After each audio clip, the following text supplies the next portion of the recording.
I have this vivid memory of when Apple iPads first came out. I'm showing my age now. But when iPads first came out in South Africa, I borrowed my brother's. He worked at Facebook. And because I thought this would be a great thing to make a speech off of in Parliament. If I want to make changes while the debate's happening, I can tap them in.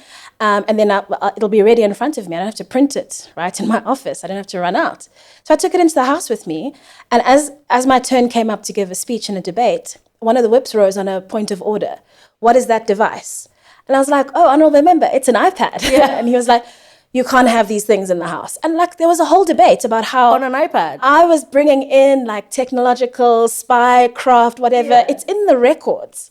There was an actual objection from the ruling party because of an iPad. Now the president's got his iPad. Everyone's running around with their iPads. But it was that feeling of so you're kind of a pioneer. No, I wasn't a pioneer. Everyone my age had access to these, who had the resources. But the MPs were much older than I was. And so they'd never even heard of this device.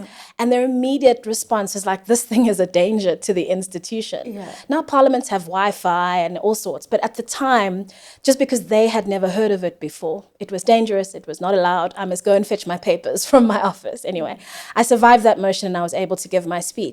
But afterwards, a lot of my own caucus members were like, what if the battery runs out? How do you know it's going to stay on? I'm like, I wrote the speech. I can remember most of it, but this is more convenient for me. So it's a small example of just how like sometimes you feel like you're living in the twilight zone. Like, because again, people who were working in other sectors who were in my social group, they had these devices. They used them every day.